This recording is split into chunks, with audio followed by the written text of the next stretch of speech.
এরকম একটা প্রশ্ন এসেছে যে আজকের সামাজিক যোগাযোগ মাধ্যমগুলিতে নিন্দা চর্চাটা একটা মুখ্য বা প্রধান কাজ হয়ে দেখা দিয়েছে। প্রশ্নটা এই যে এর থেকে মুক্তির উপায় কি বা সঠিক কোন পথে যাওয়া উচিত। আমার ধারণা যে নিন্দা সবসময় নিন্দনীয় নয়। নিন্দার প্রয়োজন আছে যেখানে কনস্ট্রাকটিভ ক্রিটিসিজম দরকার, গঠনমূলক সমালোচনার দরকার, সেখানে নিন্দা করা উচিত। শুধুমাত্র আমার অন্তরের একটা যন্ত্রণা মেটাবার জন্য আমি কাউকে নিন্দা করছি, সেইটা খেয়াল রাখা উচিত যে সেইটা যেন না করা হয়। সামাজিক যোগাযোগ মাধ্যমগুলিতে এখন এইটা অনেক দেখা যাচ্ছে। এটা সত্যি কথা। সত্যি কথা এই জন্য যে মানুষে মানুষে আগে আমাদের যেমন যোগাযোগ থাকতো, যেখানে আমরা কথা বলতে পারতাম, মনের ভেতরের নানা জ্বালা যন্ত্রণা একজনের সঙ্গে অংশগ্রহণ শেয়ার করতে পারতাম, এখন তো শেয়ার করাটা একেবারেই কমে গেছে ওইভাবে।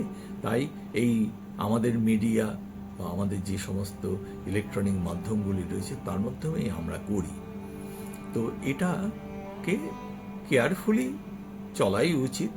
আমাদের প্রত্যেকের সুস্থ মানুষ যারা, সুস্থ বুদ্ধি সম্পন্ন, শুভ বুদ্ধি সম্পন্ন মানুষ যারা, তাদের এটা খেয়াল রাখা উচিত যে আমরা যেন শুধুমাত্র নিন্দে করার জন্য নিন্দেটা না করি।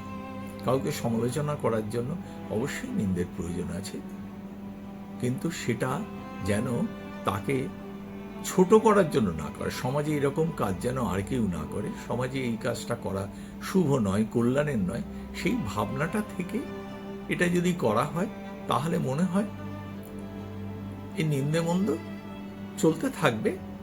এই খেয়ালটা থাকলে সেটা সমাজের জন্য ক্ষতিকারক হবে না, এবং সেই দেখে আর একজনও আবার উত্তেজিত হয়ে আবার কিছুটা নিন্দে করলো। এরকম আমরা অনেক সময় দেখি, একজন একটু নিন্দে বেশি করলো, অর্থাৎ তার ভেতরের কোনো ক্ষোভ উগড়ে দিল, আবার তার প্রতিবাদে আর একজন আরও বেশি ক্ষোভ উগড়ে দিল।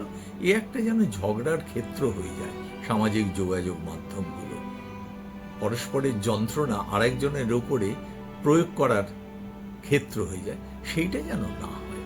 এটিকে একটু নিয়ন্ত্রিতভাবে করা উচিত। অন্যায় দেখলে নিশ্চয়ই তা বলা উচিত, কিন্তু এইটা খেয়াল করে বলা উচিত যে সেটা যেন আর কেউ না করে। সেই রকম ধারণা নিয়ে শুধুমাত্র তাকে নিন্দে করার জন্য করছি, সেটা না করাই আমার মনে হয় যে শ্রেষ্ঠ কাজ হবে।